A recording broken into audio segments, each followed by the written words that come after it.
भीतानि दिशो द्रवन्ति सर्वे नमस्यन्ति च सिद्धसङ्घाः कस्माच्च तेन मेरन्महात्मन् गरीयसे ब्रह्मणोऽप्यादिकर्त्रे अनन्तदेवेश जगन्निवास त्वमक्षरं सदसत्तत्परं यत् त्वमादिदेवः पुरुषः पुराणः त्वमस्य विश्वस्य परं निधानम् वेत्तासि वेद्यं च परं च धाम त्वया ततं विश्वमनन्तरूप वायुर्यमोऽग्निर्वरुणश्च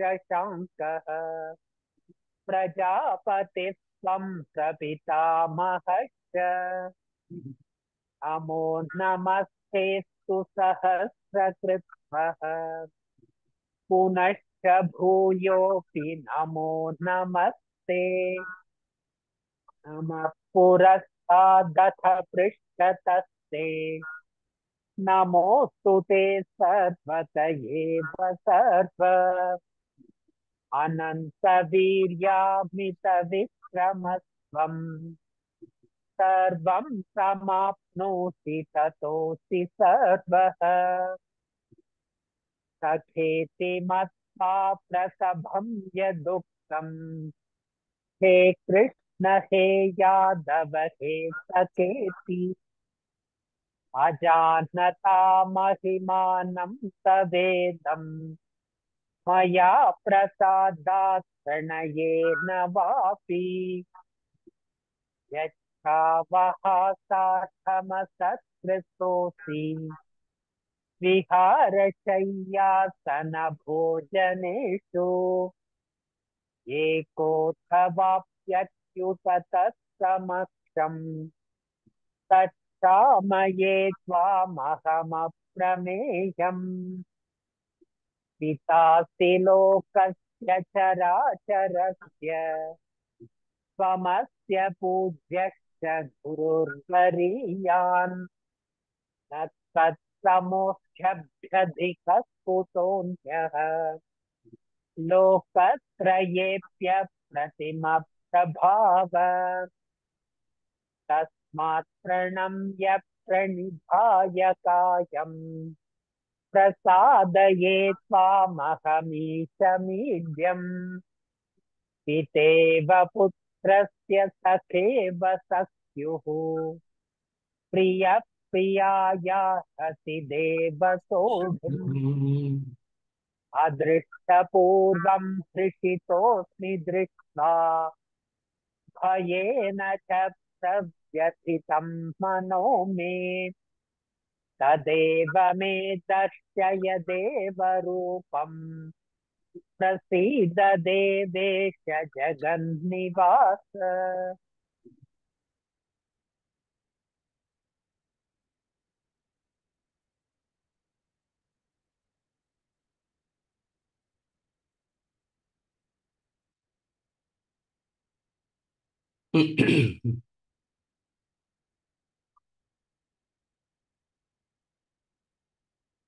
Question.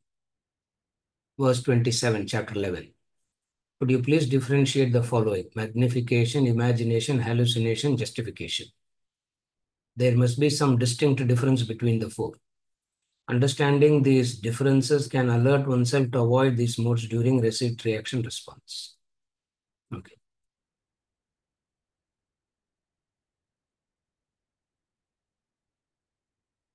I'll come to the second question later. First, we'll take the first question. Differentiate between magnification, imagination, hallucination, justification. 4 words we keep using all the time. What are the differences?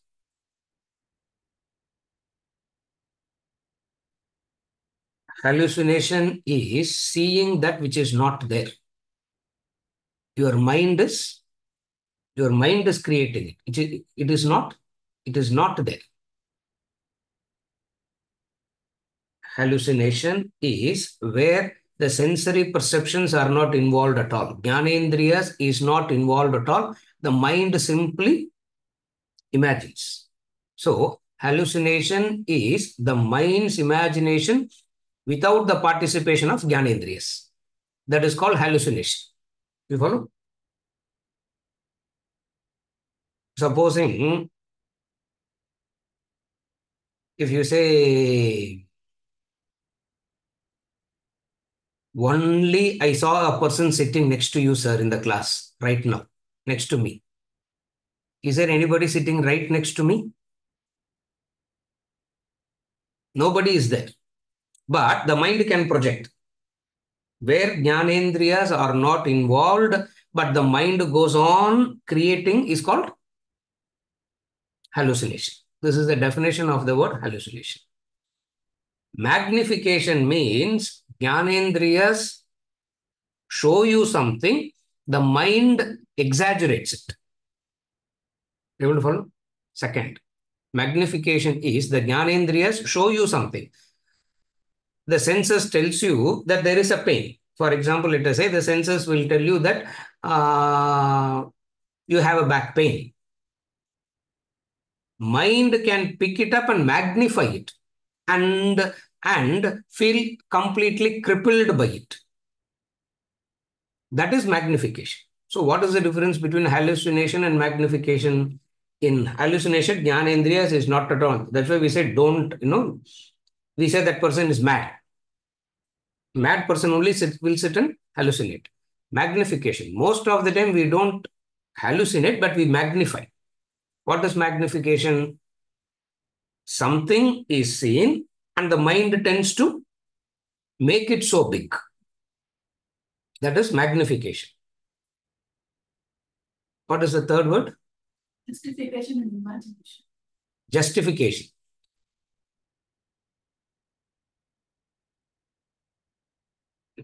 Justification is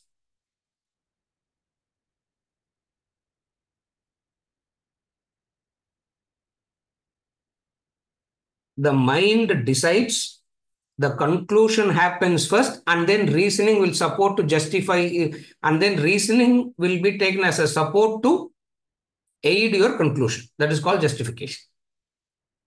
Again, I repeat. Justification means conclusions are made first. Justification. Shakespeare, calling a dog mad and killing it. It means you have decided to kill. So you have decided to kill the dog. So decision is made first. Having made the decision first, the reasoning is used to support the decision that you have already taken. That is justification. You reason and then come to a conclusion is buddhi, intellect, thinking. You don't conclude first and then reason. Most of the times what happens, we conclude first and then try to reason our conclusions. That trying to reason our conclusions is called justification. Imagination. Hallucination and imagination can be used very, very synonymously. In most of the context, we use it very synonymously. But three distinct things. Hallucination, magnification, and justification. Imagination is a very interchangeable word. It can be used. Imagination can be used for hallucination. Imagination can be used for magnification. It's a very interchangeable word. You follow what I'm saying? These are the three technical definitions of these words. Justification, you conclude first.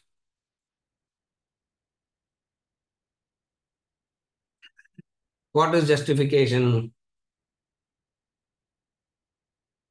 I like it. And then you find out reasons to support why you like it.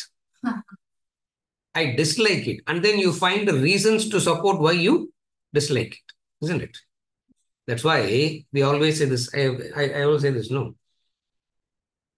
And the boy and girl meets and they fall in love, never ask why. because there is no why in that. There is no reason in that. For any reasoning that comes is only a justification. That is why you can go on disproving the reasoning as wrong.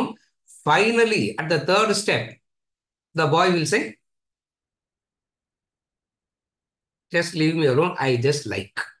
That's all. You follow? That is justification. I like it. Now that I like it, somebody comes and asks why. Because you feel very childish to say I like. You feel very, very, very juvenile, very foolish to say I like it, therefore I want it. You feel like that.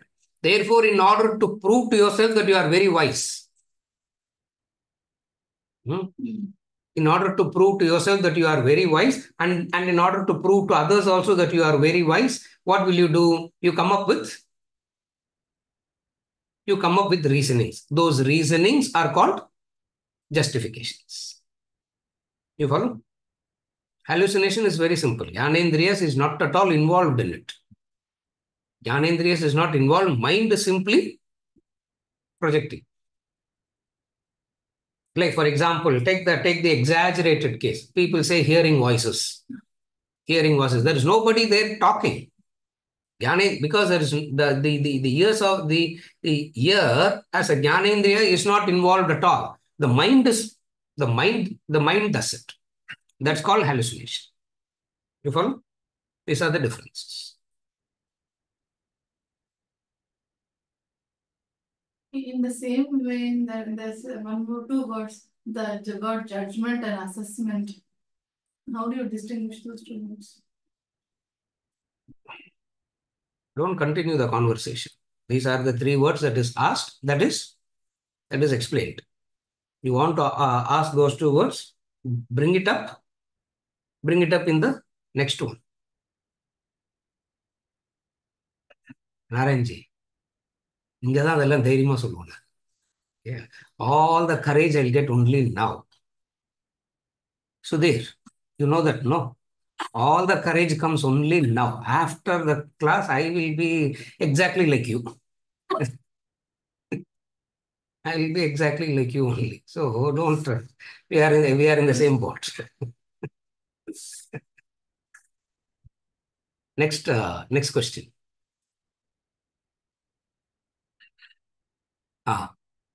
You are honored for one part, not as the whole. Does one part mean the role that the individual plays, or what does one part means at any time? Correct. We have said this any number of times. Wherever there is a honor or dishonor, you as a human being is not completely honored. You as a human being is not completely dishonored. One part of you is honored, one part of you is dishonored. Now, honor and dishonor is entirely dependent upon the benefit that you have received. You honor because you have received a benefit. You dishonor because you received a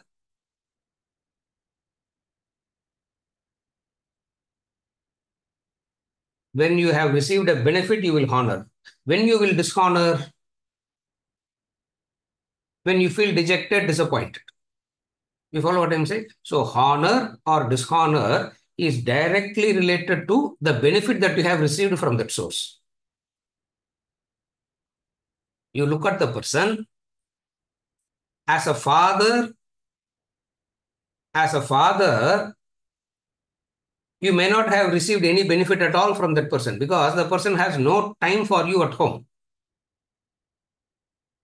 All the time, busy, work, no time at all. So the colleagues from the office will come and say, what a wonderful person. What a wonderful person your father is. What will you say? As a father, he's useless.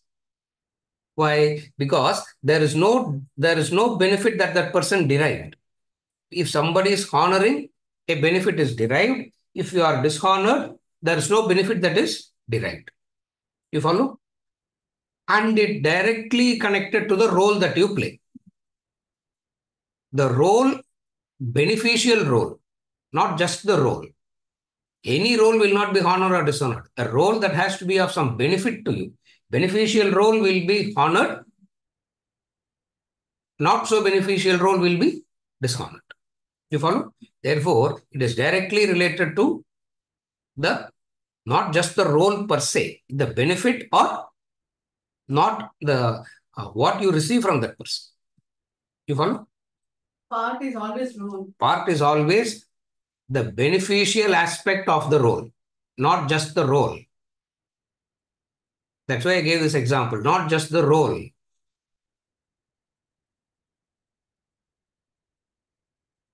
As long as the child doesn't derive the benefit of the fatherhood from the role, as a father, that person will not be honored at all. Are you able to follow?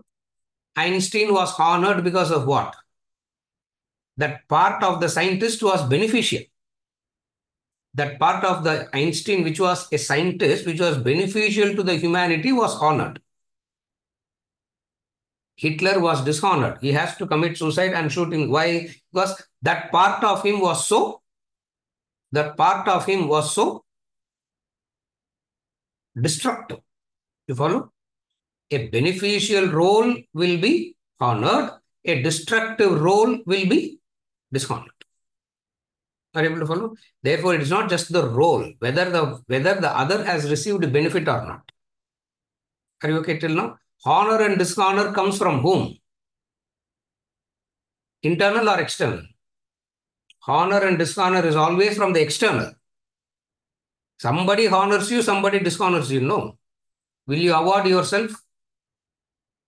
You don't honor yourself. Somebody honors. It means honor or dishonor comes from the external world. And what makes them to honor you or dishonor you? The benefit or not. If I received a benefit, they will praise you. Are you able to follow? Part means that. Not just the role. You have to be beneficial in that role. The role itself is not beneficial, correct? Is the role itself beneficial? Unless you act, unless you do that which the role ought to be done, which should be of benefit to the other. You follow? Sir, yeah.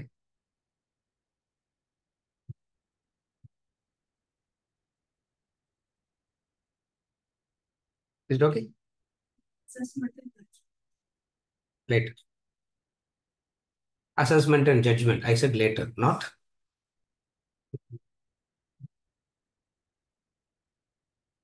Hmm?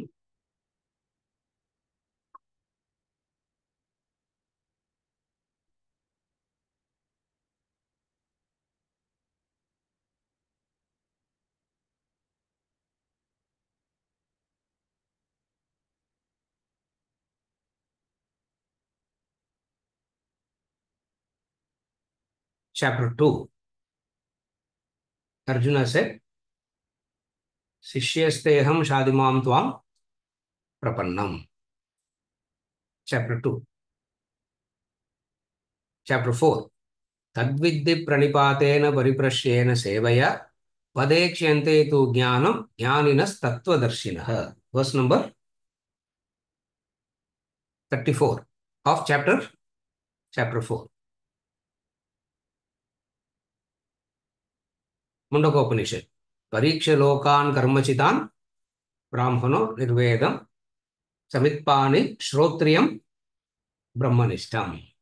All these describe something very wonderful, beautiful. The Guru and the Sishya. The Guru and the Sishya. Guru Purnima day na edo solnu, isn't it? You have to say something about this too, no? Then only justification is done to the day. Ram Subramanian.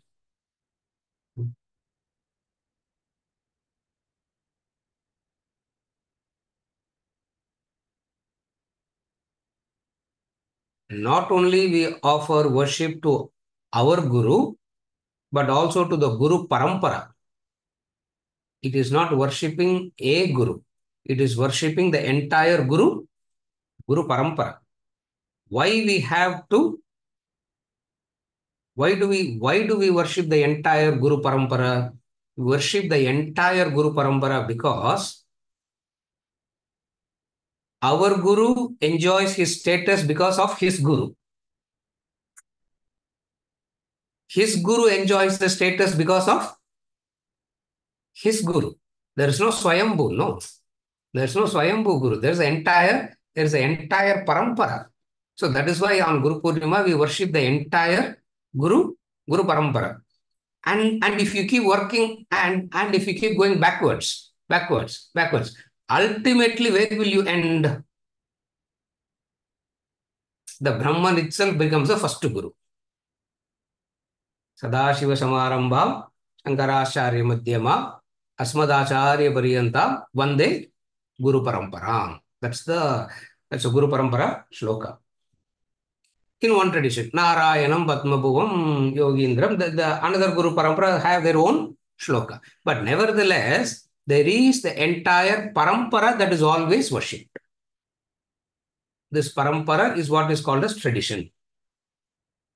What in English we call as tradition is nothing but the entire Parampara. So what do? From the immediate Guru, we go back right up to the, from the immediate Guru, we go back right up to the Adi Guru, the first Guru. Why? Because the immediate Guru is a Pratyaksha Guru. Rest are all going backwards. So what do? We worship the Pratyaksha Guru and then we work backwards.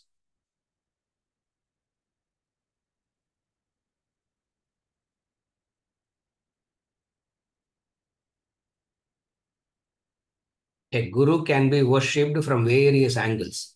Tvameva mata cha pita tvameva, tvameva bandhuscha saka tvameva, tvameva vidya dravinam tvameva, tvameva sarvam amadeva deva. A Guru can be worshipped from various angles because he is a multifaceted personality.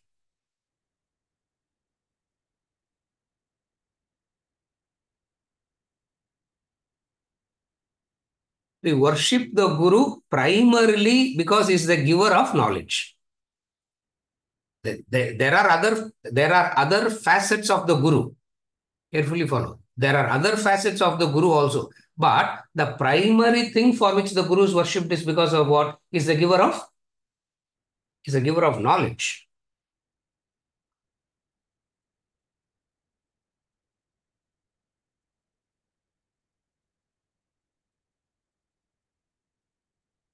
He is the one who gives the Atma Tattva. He is the one, he reveals the Brahma Vidya. Therefore, the primary role of the Guru is seen as the knowledge giver. In order to give the knowledge, he adopts various methods, various techniques. All other facets of his personality is focused on the primary personality. What is the primary personality? To give the knowledge. If knowledge can be given sometimes to, like a mother, he will say he will be a mother, he will be a father, he will be a friend, he will be a guru, he will be the punisher. From every role he can get in and get out because that singular role is there. What is that singular role? The giver of knowledge. Guru Gita gives various definitions of Guru. And the popular definition of Guru is dispeller of darkness. Dispeller of darkness.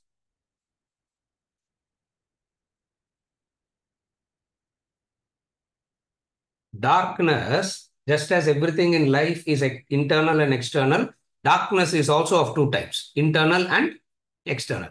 External darkness, we are all very familiar with. It's well known. The external darkness is well known. All that is needed to remove the external darkness is to bring the lamp. The external darkness, which can be dispelled by a mere lamp, will not remove the internal darkness. What is internal darkness? Ignorance is the internal darkness. Ignorance is the internal darkness. The challenge that he faces to remove the darkness is what? To convince you that you are, how to convince you that you are ignorant is the problem. The challenge of the Guru is light he has, but darkness is not understood. Darkness is not understood. Therefore, what he does, he makes a lot of effort to convince the darkness, ignorance. Because he's making a lot of effort to convince the darkness, necessarily the instrument that he has to use predominantly becomes the intellect, the buddhi. Because knowledge takes place in the intellect only. Knowledge doesn't take place in the senses. Knowledge will not take place in the emotions, the mind. Knowledge takes place in the buddhi, the intellect. Any knowledge, mathematics, economics, physics, any knowledge if you take, knowledge, where does knowledge takes place? Knowledge takes place in the buddhi, intellect.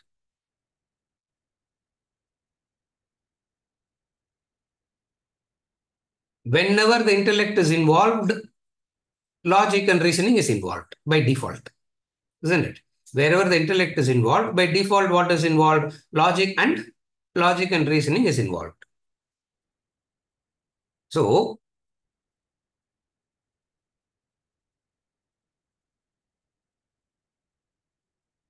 logic and reasoning is the language through which intellect understands. Logic and reason is the language of the intellect. Love and affection is the language of the mind. Love and affection is the language of the mind. Logic and reasoning is the language of the intellect.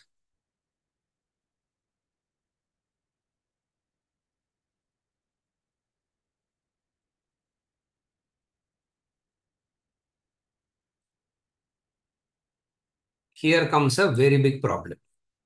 What is a very big problem? We always say Brahman is beyond intellect. Having said Brahman is beyond intellect, and we are saying it comes under logic and reason. Now, how do you distinguish between the two? This is where the Guru comes. This is where the Guru comes and gives us a beautiful explanation. It is clear that the intellect can never ever know Brahman, for it is not an object that can be known. Are you okay? We have heard this any number of times. It means there are two things now. What are the two things? One kind of logic and reason which derives its existence from pratyaksha pramanam, etc. One kind of logic and reason that derives its method from pratyaksha pramanam, etc.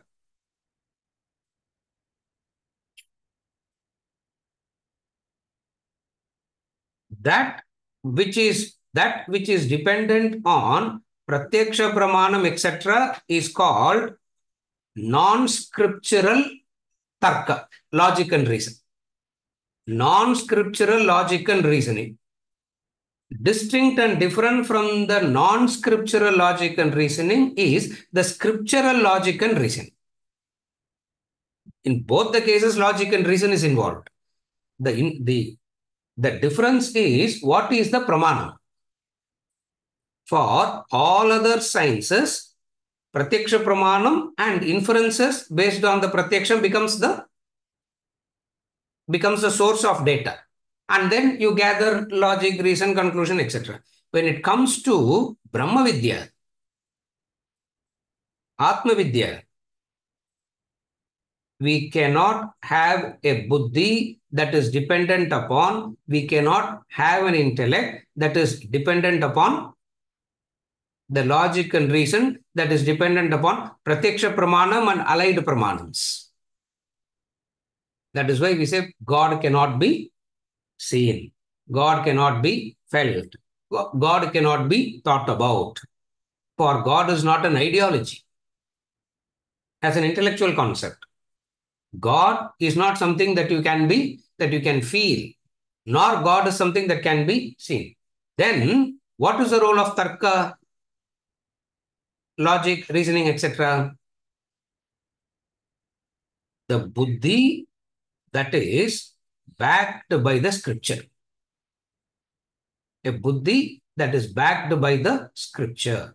So buddhi, intellect, studies the scriptural data, analyzes it, understands it.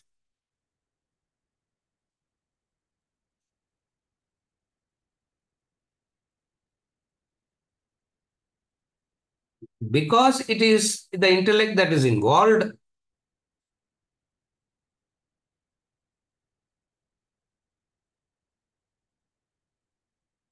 because lot of logic and reason is involved, the tendency would be to go back to perceptible data and inferences. Because that's what we are used to do. That's what we are used to do. In all other things, we have to take the perceptible things as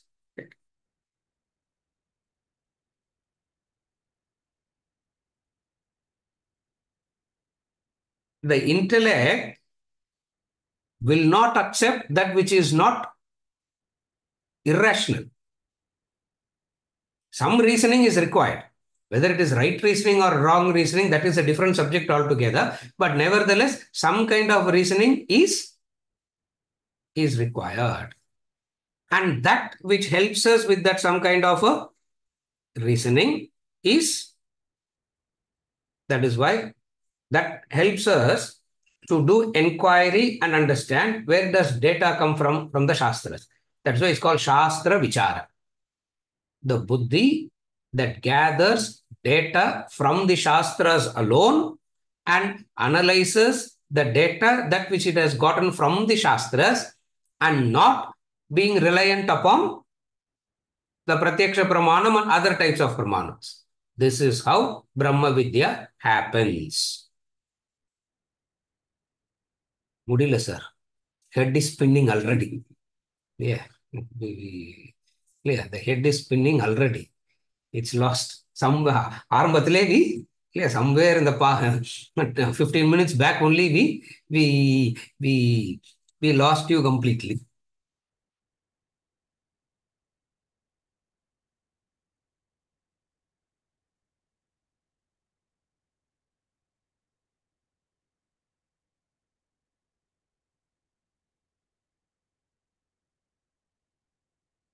Why it is very difficult for the intellect to directly deal with the Shastras and understand it?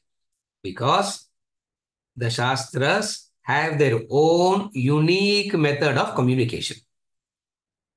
The Shastras have their own unique method of communication, and there is one person who has that key. And there is one person who has that key. And who's that person that has the key? At least that we should be able to say. Huh? Who's that person who has that key? The Guru is the person who has the key. So what he does,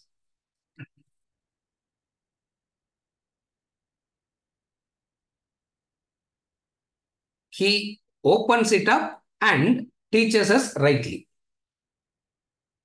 If we try to do it by ourselves,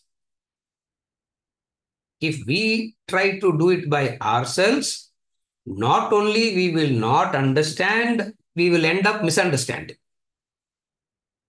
Not only we will not understand, we will end up misunderstanding because we don't understand that unique method of communication. The unique method of Shastric teaching is always, we have seen, I have said it any number of times. It's the language is too symbolic. It's a symbolic language. Because it is symbolic by nature, the one has to come and explain the symbolism, isn't it? See, somebody draws a painting. Who is equipped to explain that painting? There is an artwork. There is a painting. To understand the painting, who is the best one to explain the painting? The painter himself, isn't it? Or herself, isn't it? The painter alone would be able to, because something is conveyed symbolically there. Therefore, what happens? That person who has the key to teach is becomes the guru. Now, we are all Sishyas here. As a Sishya, we are dependent on two things. Guru Purnima, we should remember that we are extremely dependent upon two things. What are the two things that we are dependent upon?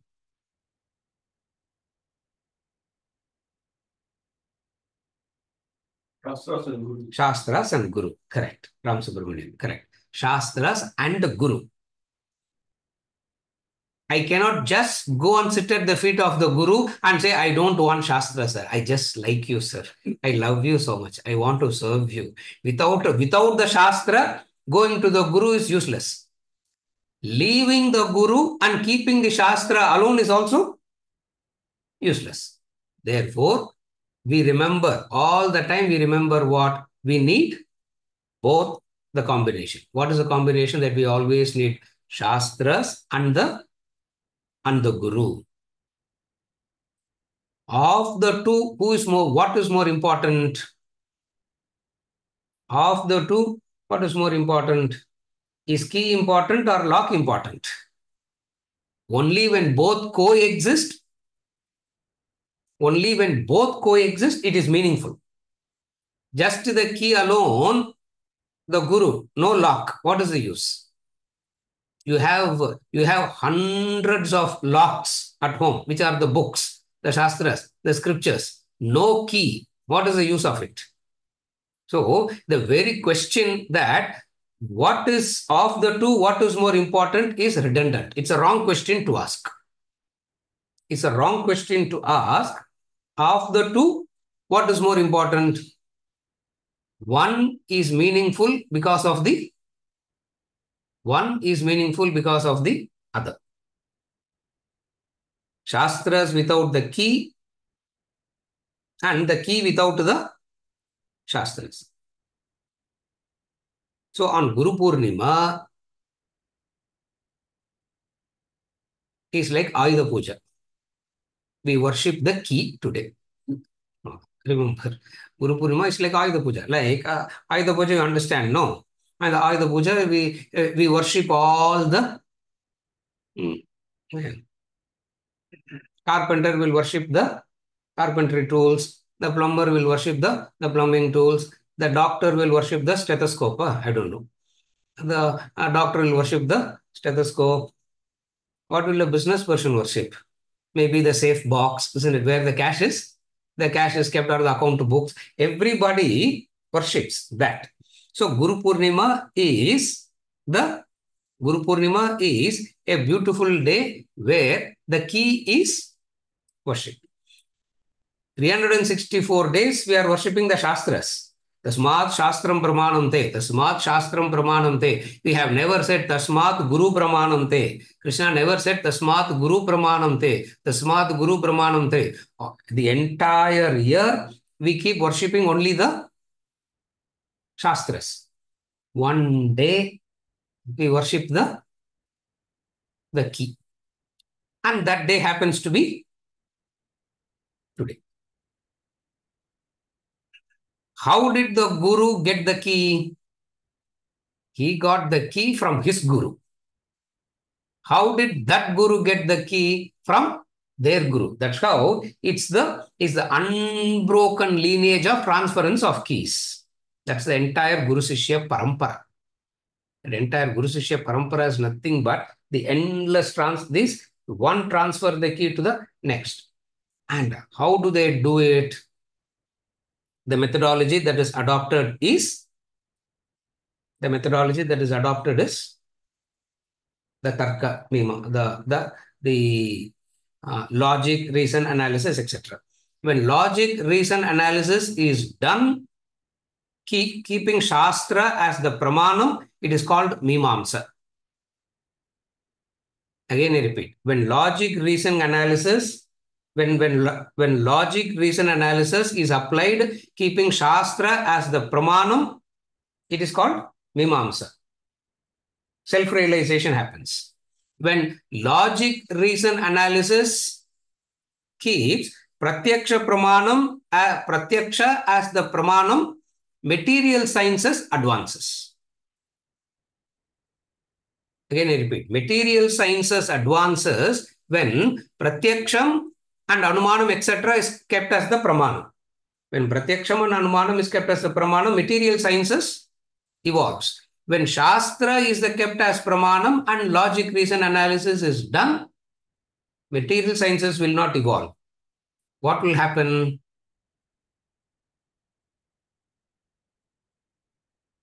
Brahma Vidya happens. And that somebody has to teach. Yesterday also we heard, thinking is not, okay, yesterday also we heard,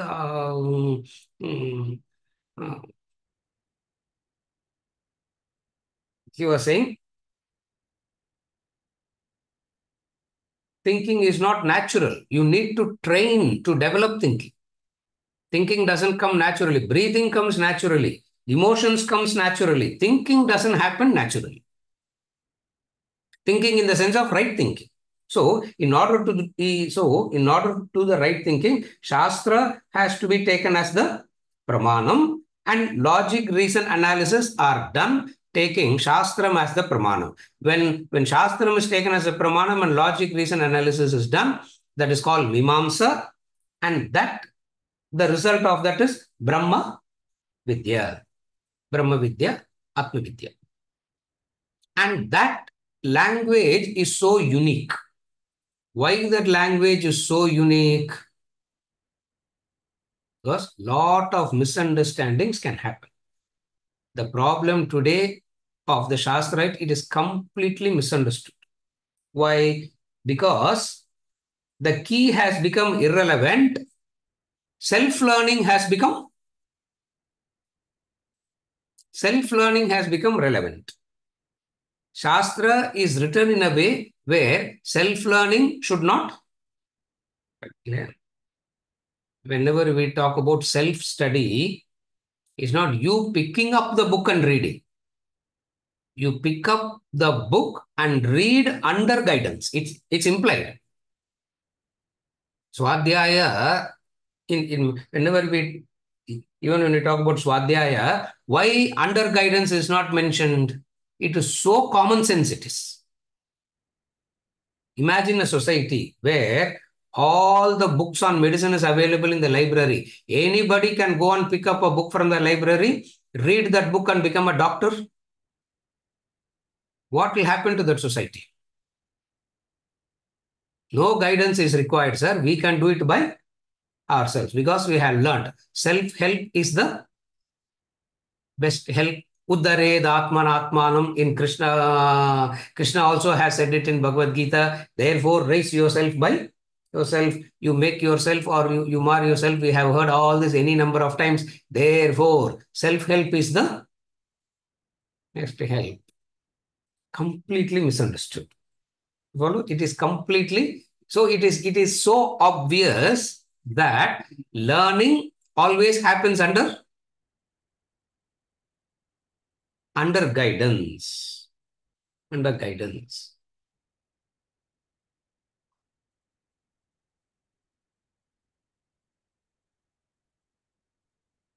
Brihadaranyaka Upanishad, a very significant portion of Brihadaranyaka Upanishad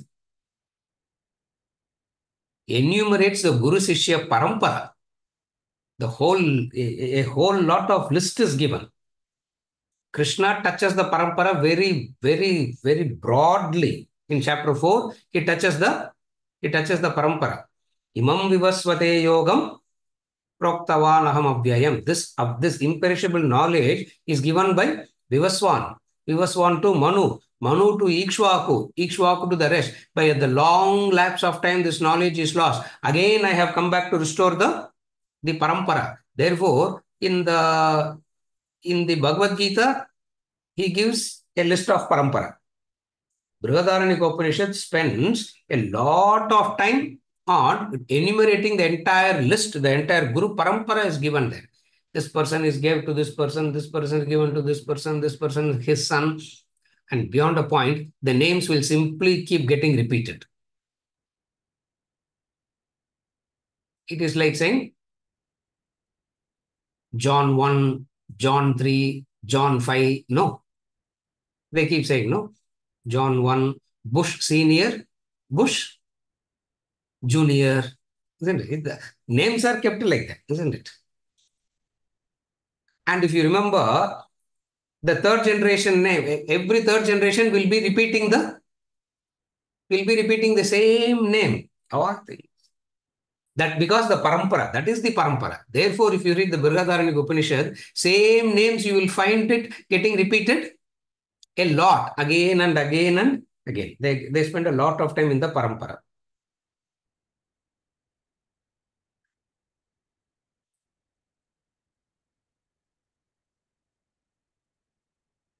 We take the one who has benefited us a lot. We take the guru that who has benefited us a lot. Who's the guru that has benefited us a lot? When the intellect is so bad, so poor, so no, Vyasa. So that is why Guru Purnima is celebrated is also called as Vyasa Purnima. Another name of him is Krishna Dvaipayana.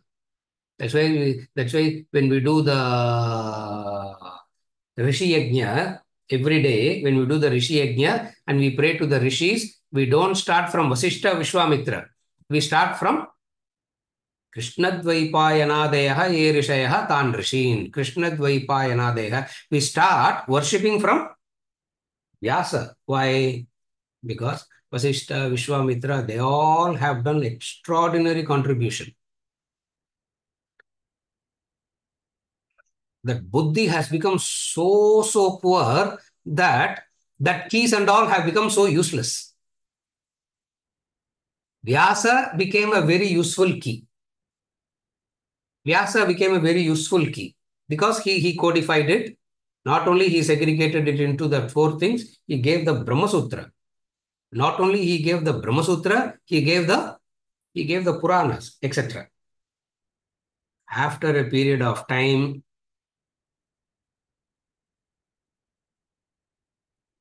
Vyasa's condensation of the Upanishad is what is popularly known as Vedanta.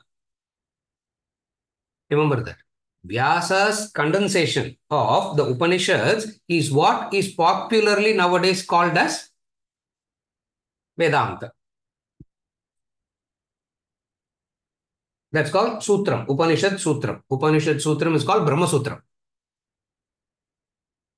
That Brahma Sutra is what is known as Veda Anta. And there are only 555 formulas. And nobody studies the 555 formulas. The first four formulas, commentaries, if you read, runs into 2,500 pages. Chatushutri, they say. Chatushutri means just the first four sutras. Forget rest of the 551 out of choice. Yeah. We can leave it out of choice and they go on redoing it. Then came Shankaracharya, who made it. After a period of time, Vyasa as the key also became very difficult. Then came Shankaracharya. He came up with the Prakarana Granthas. He came up with the introductory textbooks because vocabulary itself is confusing now. So what Shankaracharya did, what the vocabulary of the Upanishads of Vasishta, Vishwamitra, the Saptarishis, the Brahma Rishis, the Vyasa, etc.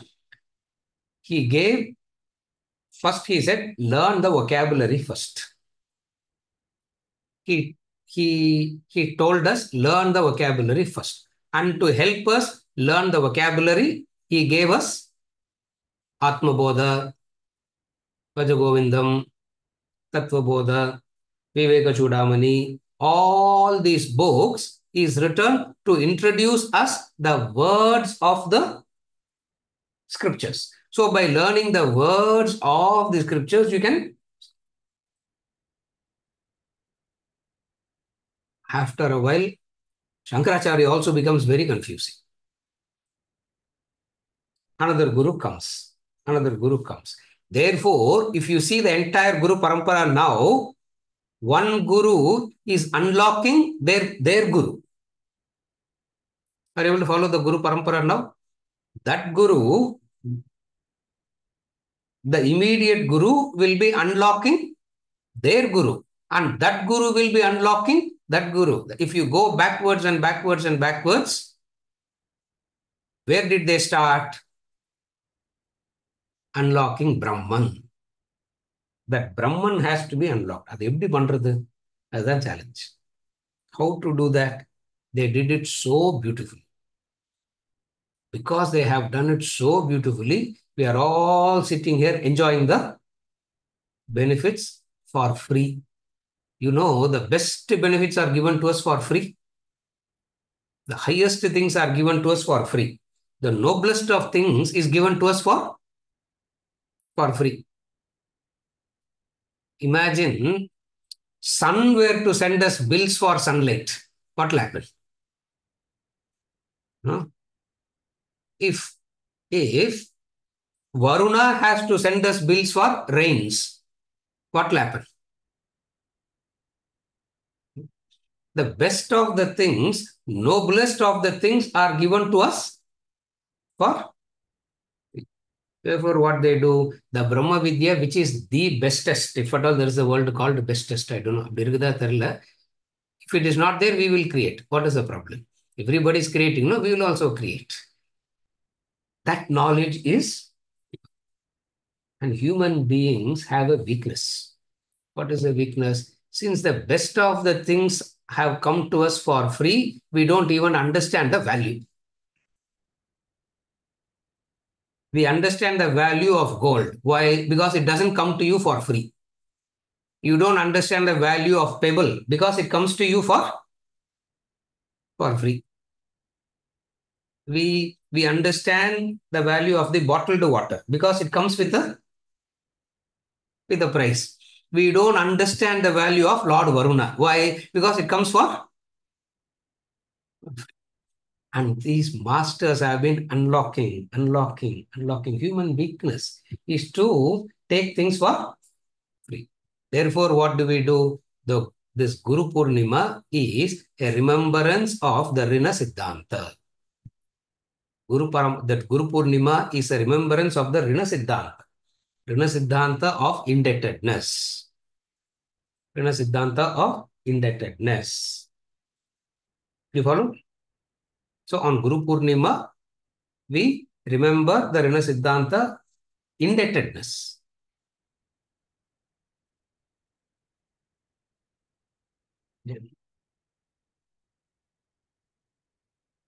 Remember, when you fall at the feet of the Guru, you are falling at the feet of an emptiness.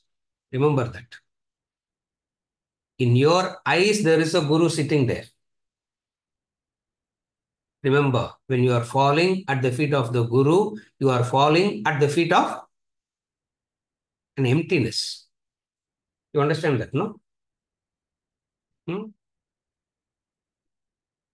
We all exist as an ego. So when we fall at somebody's feet, we are falling at the feet of that ego. Guru doesn't exist as an ego. Therefore, at whose feet are you falling at? There is no feet there. It is like falling at the feet of an empty chair because the Guru doesn't exist as an ego. The fact that he doesn't exist as an ego is Brahma Vidya. The fact that there can be an existence without the ego is Brahma Vidya. To that, we are grateful. Otherwise it is impossible to understand how can there be an existence without an ego, because all our existence comes from the ego, maybe a good ego or a bad ego, maybe a selfish ego or a refined ego, but we have to exist necessarily as an ego. So when you say thank you should understand what you are saying. Thank you to an emptiness. The emptiness. There is nothing there. When I say there's nothing there, means there's no ego at all. Greatest of wonders are done only when the ego is not present. Miracles happen only when the ego is not there. When the ego is there, when the ego is present, the greatest of things can never happen. When the ego is present, what can happen when the ego is present? What can happen when the ego is present? Manipulation, cunningness, exploitation, all this, what will happen when the ego is present? When the ego is absent, the greatest of the things happens only when the ego is absent. Even relatively, all the great scientists say it is not our discovery, it happened. We didn't do it, it just happened. We didn't do it, it just happened. Why? Because the ego as such doesn't exist. Follow? So, as a disciple, we pay our respects to the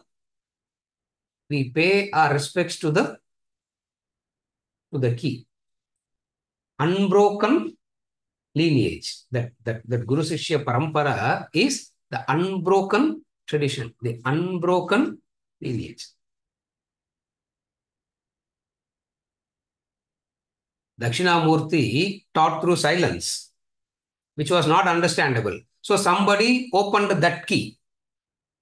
And that was not understood, somebody opened that key. And that was not understood, somebody opened that key. Somewhere down the line, we hit Vyasa. And then somewhere down the line, we hit Shankaracharya, Ramanujacharya, all Acharyas. And just Shankara means we don't mean that particular school of thinking. We mean the entire parampara. And then comes, so you go backwards. You come from the from the top to the bottom, you hit at your immediate guru. Keeping the immediate guru as a symbolic representation, we worship the entire parampara, Rina Siddhanta. And why they do that? They never have any intentions of uplifting you. Remember that. No guru has an intention of uplifting you. He says, I am here, make use of me, he says. He doesn't have an intention of uplifting you. That is the play of the ego. The guru doesn't play the role of the savior. The ego plays the role of the savior. You understand the difference? The guru says, I am here, make use. If you are wise, you will make use. If you are not wise, one day you will become wise and some key will be revealed to you. But nevertheless, you cannot escape. It's a question of time, today or sometime in the future. But nevertheless, you can never escape. This entire thing is called the parampara, the Guru Sishya parampara. So Guru Purnima, we pay respects to the entire Guru parampara. Key means one who has the capability to condense and expand. The key should have two capacities. It should be able to condense and it should be able to expand. You should be able to express it succinctly and also be able to expand elaborately. Then the key is a meaningful key. Shrotriyam Brahmanishtam. You follow? The key must be able to do both.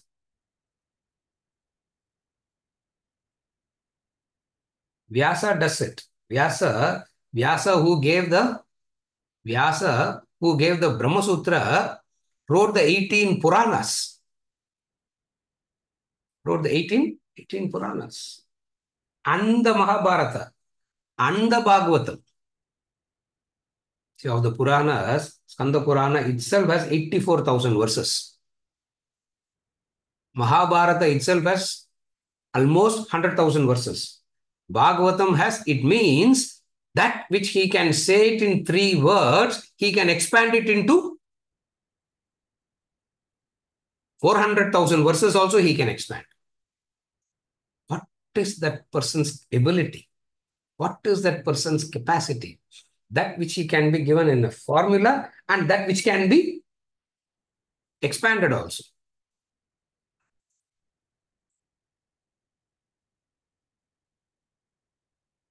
For all the seekers of liberation, Guru Purnima becomes a very auspicious day. Because without the key, we will not be able to unlock it. Therefore, all of us, the Sishyas, the students, what do? We pray to invoke the grace of all the Guru Parampara for our upliftment. That is the prayer. That is the Guru Purnima. That's the Guru Purnima prayer. Traditionally, lot of values is given to the Chaturmasya. This Guru Purnima, sannyasis do Chaturmasya. And disciples will be waiting. When I was associated with the Acharya previously, a time came where, 13, 14 and all, we started looking for the Chaturmasya so much because that 4 months he is locked in one place. The Guru is chained in one place for 4 months. Otherwise, you can never get him. Otherwise, where will you get the Guru like that? Where do you get the Guru? So that 4 months he is locked up in one place. So we start asking, in the Varsha, where is he going to do the Chaturmasya? Where is he going to do the Chaturmasya? Suddenly he will say, somewhere in Kakinada I am doing. Somewhere in some Maharashtra village he will be doing. So to get there itself will take 3 days. Somewhere he will go and say 4 months. Oh, what a beautiful period it is, where it is so much the availability of people on weekly, daily, Zoom, isn't it? People on weekly, daily, Zoom, Chaturmasya has become redundant now. Yeah, they keep wandering. So the Chaturmasya, they have a lot of regard and devotion, and we pay our respects. This is the Guru Purnima. Pranams we do the entire Guru Parampara. That's why the Guru Parampara shloka is always chanted. Sadashiva Samarambha, Shankaracharya Madhyamam, Asmad Acharya Paryantam, Vande Guru Paramparam. Asmad Acharya means the immediate Guru, the Pratyaksha Guru. Asmad Acharya is the Pratyaksha Guru. Asmad Acharya Paryantam means right from him to the entire thing backwards, we pay our Vande Guru Paramparam. Vishwarupa Darshana will continue next week. Yeah. Vishwarupa will continue next week. Today, only the Guru Purnima. With this, we conclude for today and we'll continue next week.